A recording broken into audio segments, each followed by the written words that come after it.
Welcome to Redshirt Moments, the podcast where we talk about Star Trek Strange New Worlds and focus on the bravery, courage, and all-around awesomeness of our Redshirts. Before we start on our adventure, don't forget to follow us on Instagram and Facebook at Redshirt Moments. Hi, everyone. Welcome to Redshirt Moments. I'm Michael, and I'm here with my friend, Melody. Hi, I'm Melody Minx. Welcome, my little nerdling friends. So thrilled. We're both very thrilled that you're here. This is going to be a great show that you're going to want to be a part of every single time that we throw out something new to you because it's about red shirts, right, Mike? Absolutely. And not just any red shirts, but, our favorite red shirts on Star Trek Strange New Worlds, which you can watch on Paramount Plus. Season 1 is done. Season 2 is coming up. And we just thought it'd be fun to go back and talk about Redshirt Moments, like the podcast title, right? Absolutely. They don't die as often as culturally we all think they do. That's for sure. Yeah. And that's kind of, part of the reason why I think we were interested in looking at red shirts this way is because, I got it. There was this whole thing about red shirts always dying. And it was like, whenever I would go to conventions, it didn't matter where I was wearing a original series, Next Gen, Voyager. If I wore red, people were always just like, oh, you're going to die. Red shirt's going to die. And there's that trope, and it just kind of it gets a little tiresome. I mean, I get people are just trying to make a connection, so I'm not mad about it. But there's so much more to red shirts than that, right? And I think Strange New Worlds shows that. But before we get into red shirts, let's share with the audience a little bit about ourselves. So putting you on the spot, Melody, if you want to chat a little bit about your love affair with Star Trek. Oh, my favorite topic, me and Star Trek? Yes, please.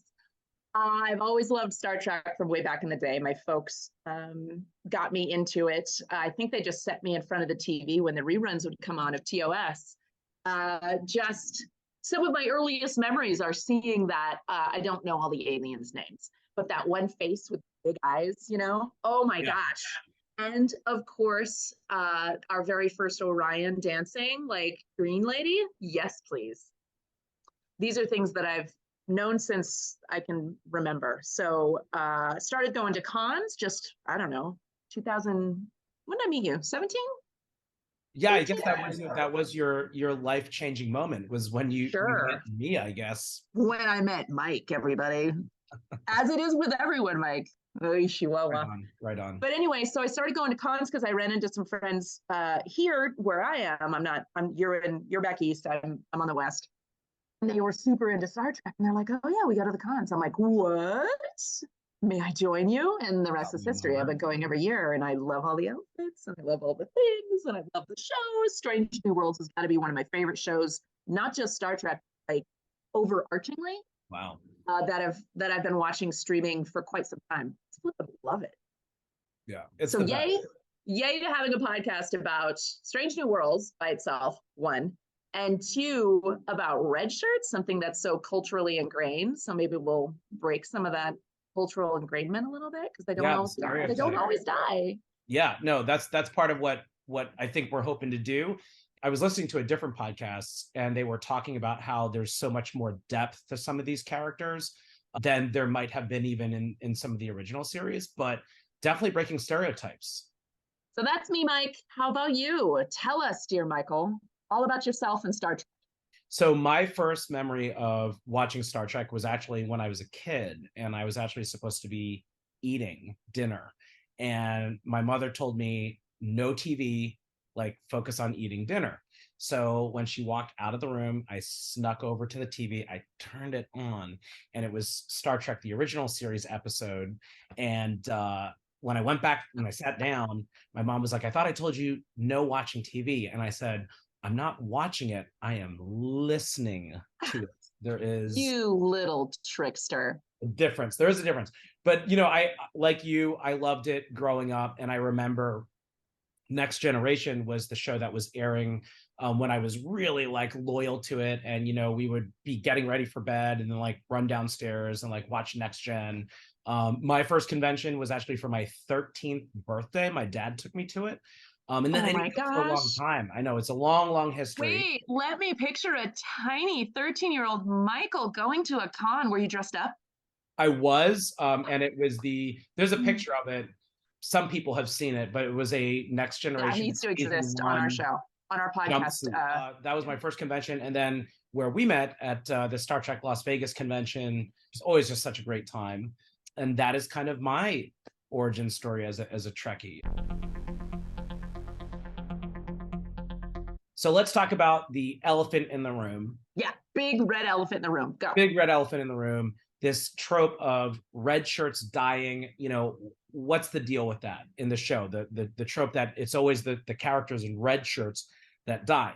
And we just looked at an article together from StarTrek.com where there was a gentleman who did some research. And how many total deaths were there in the original series? All right, so looking like 55 total deaths, but of red shirts, a whopping 24. Yeah, so a little less than 55. A little less than half. Yeah, it's still pretty substantial. I could see where they got it from. It is, I mean, it happened a lot. And when you look at this article and it talks about the other characters that died, it was like some in the gold command color, some in the blue science color, a lot in not Starfleet affiliated. Right, unidentified. But what it also brought up, and I'd never thought of, was that there's a lot of crew members on, especially Enterprise and that TOS back in the day, that were red-shirted. Like the odds of it were higher that you're a red shirt as opposed to gold or as opposed to some of the others. So hence the death rate might be a little bit higher. And if you think about it, that kind of makes sense, right? I mean, you're gonna have some scientists, astrophysicists, whatever, botanists, biologists. You're gonna have people doing science. You're gonna have some people who are in charge and leadership, right? And then you're gonna need all of the people that can make the ship go, that can fix the engines when they're broken, that can keep everyone safe when they're exploring these strange new worlds. You're going to need a lot of those people. So statistically, it just kind of makes sense that there would be more red shirts. So for those that maybe don't know Trek as well, red shirts, at least with TOS, are what? They're security, engineering. Okay. So then the gold shirts are command folks, like leadership folks. Sulu wore it, for a bit. Chekhov wore it. And then blue are your sciences, your medical person. Okay. But overarchingly, the packer of the ship is mostly going to be red. Yeah. I mean, I don't have a crew roster and I'm not gonna, and why not, Mike? Where's your research? This isn't the podcast where, if we were, hold on, let me get my props out.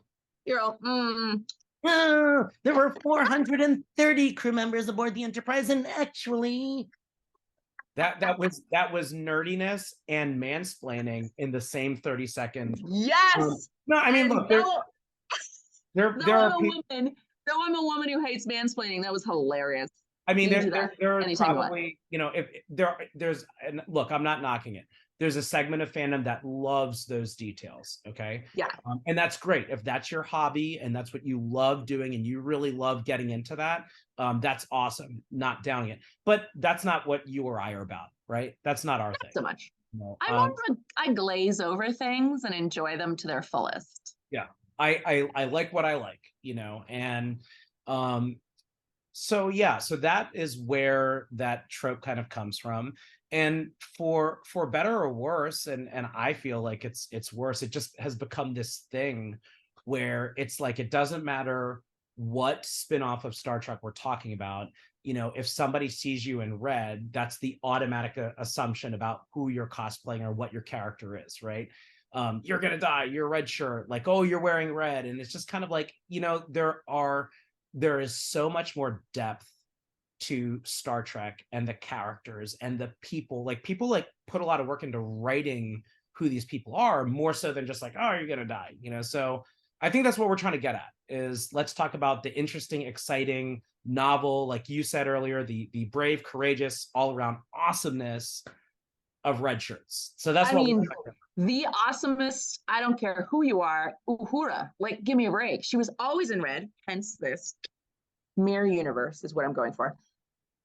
And was kicking till the very last on those shows. She never died on one of the shows yet. There you go. There you go. Iconic and eternal in our hearts and minds as well. Absolutely. I would love to be able to introduce them to things that aren't just what they know from, random media. So yay, not all red shirts die, everybody. Hey, yeah. They don't all die. So why are we focusing on Strange New Worlds at this moment? Absolutely. I think we could have, when we were brainstorming, we could have talked about, there's so many Star Trek shows out there. Mm-hmm. There's ones that we grew up with. There's ones that I love.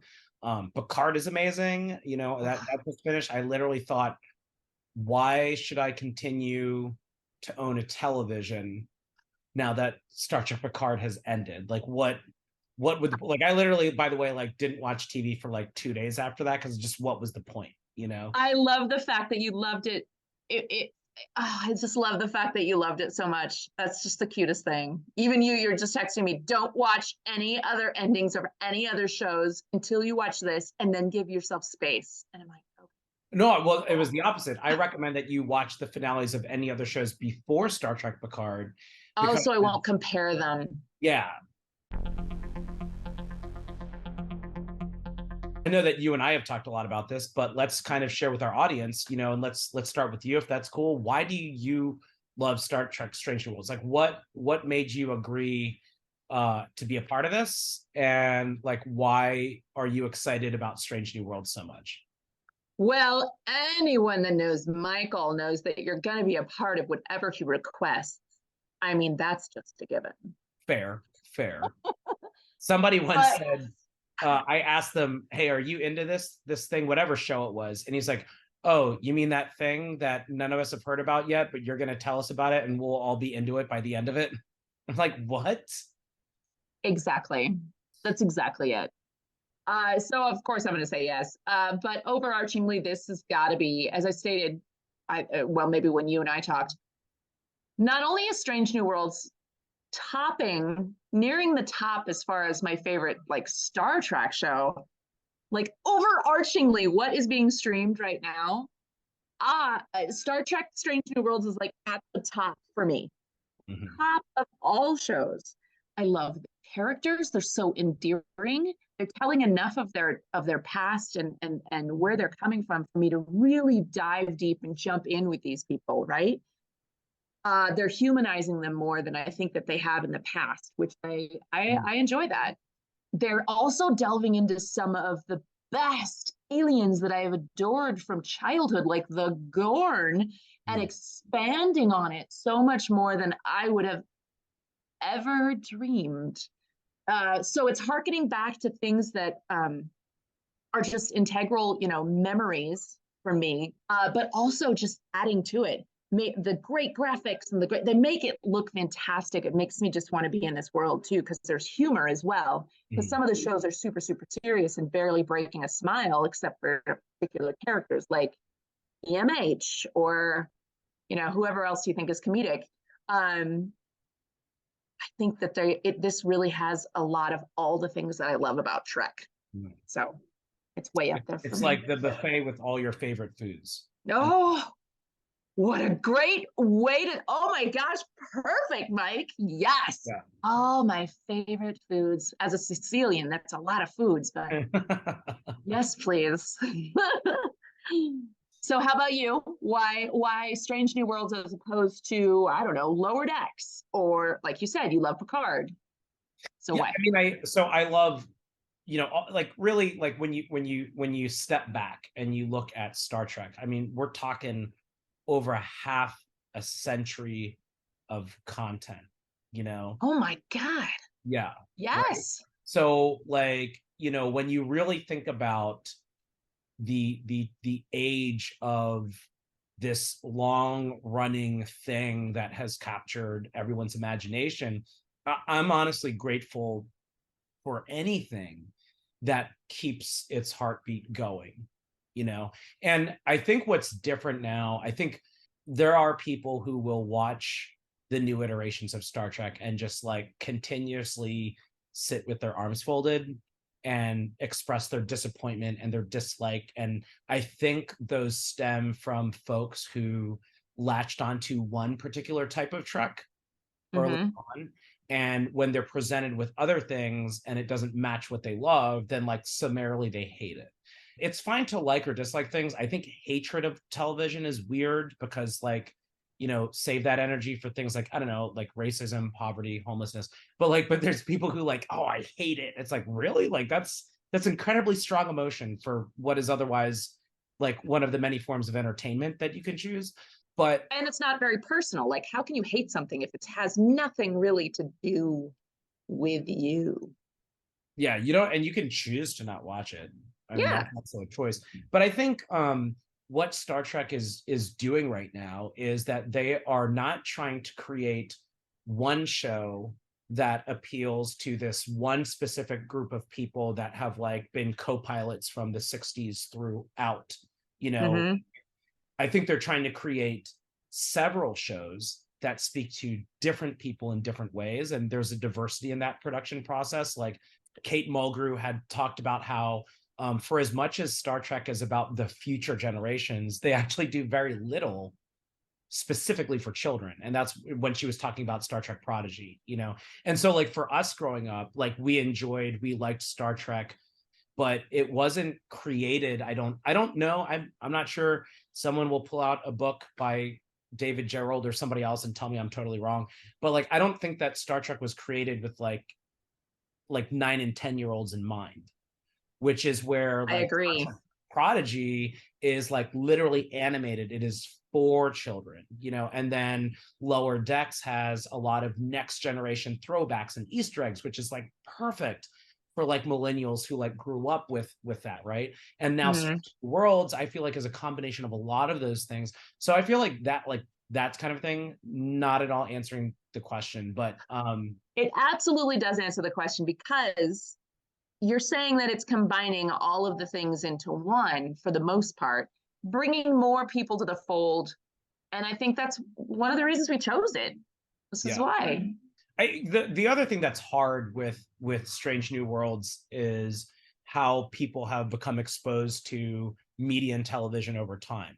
So like when you talk about Star Wars, and now that you actually have like 3 sets of trilogies, like Yeah. everyone who's new to Star Wars believes that they have to start at the beginning, when the reality is like none of us experience Star Wars that way. Mm-mm. It was released all over the place, for us. The hard thing with Strange New Worlds is that much the same way, like you do not have to have watched any other Star Trek ever in your life Mm-mm. to start Strange New Worlds and then like find that it has something to offer. And I think that's hard for people because they're like, oh, I want to start chronologically. I want to start from like the very beginning. Oh Where my like, goodness. if you did that, it's like, okay, well, I guess you're going to start with Enterprise and, Right. then Discovery and then Strange New, so what I love about Strange New Worlds is one, it's episodic. Oh, So okay. Yeah, I there like that are too. there's some underlying longer stories like about their characters, but otherwise you can really watch just an episode and there's some really great writing and some really great drama and some really great Mm-hmm. acting, and it doesn't necessarily have to be connected to anything else that you've seen, and you can watch it in that bite-sized chunk. And I think that Mm-hmm. it's also that format appeals to a lot of people. But I think what I love so much about Strange New Worlds is, I think you mentioned it earlier, about the way that they treat the individual characters, and just that there's so much in each character. Like you're not just a part of the scenery, you're not just someone that says like yes sir or yes ma'am. Like there is more to who this character is, and we get to see that. So I love those like stories of like just personal growth and like courage and hope. And I think the first episode really did that well, is just like where we are and like where we need to be someday. Ooh, I like that. You delved deep into that one. I got really I deep. have to say, when just harkening back to what you just said a little bit ago about episodic versus what arcs, I guess, Mhm. I think you're so right.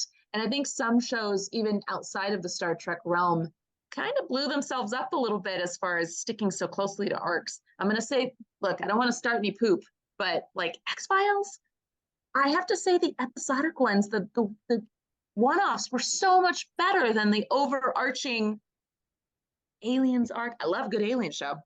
Don't get me wrong, but I don't know that it was as I wasn't able to connect as well. And the same with this. So episodic just does me right.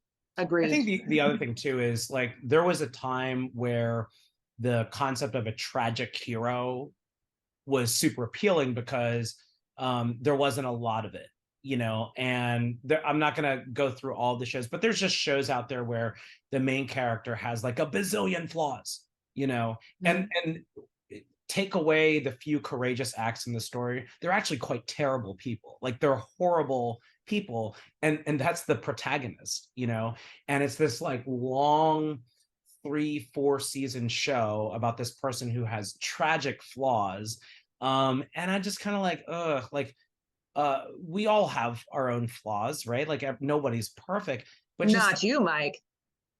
Obviously, I don't know. Sorry, go ahead, speak on. No, but you know, I kind of got tired of that kind of a show where it's a long format. I have to watch from the beginning. There's going to be this tragic hero that, aside from a few heroic qualities, they're like morally reprehensible people. And I think the beauty with Star Trek Strange New Worlds is that none of the characters are perfect. Like they all have something that they are struggling with, whether that's like their sense of self, like their relationship with someone else, like they're all struggling with something. But it's not like, I don't know, I'm going to go off a deep end. It's not like cheating on their spouse, a drug addiction, a chemistry high school teacher who decides to go into meth. Like, you know what I mean? Like, it's just not that. I'll do the whole podcast is Christopher Walken. Star Trek. What's wrong with you? I mean, I know there's a lot wrong with you, but at this moment, let me just. Okay. Stupid. Hold on. Wait, I got a text. I think we should introduce ourselves. Okay, very good. Give me a moment. I got to take a quick break. Is that a beer? I didn't know we were drinking. This is my personal life right here. Right? It's not part of the show. I see. I'm true. What did I just say? You keep this is my part. I was quiet for your part.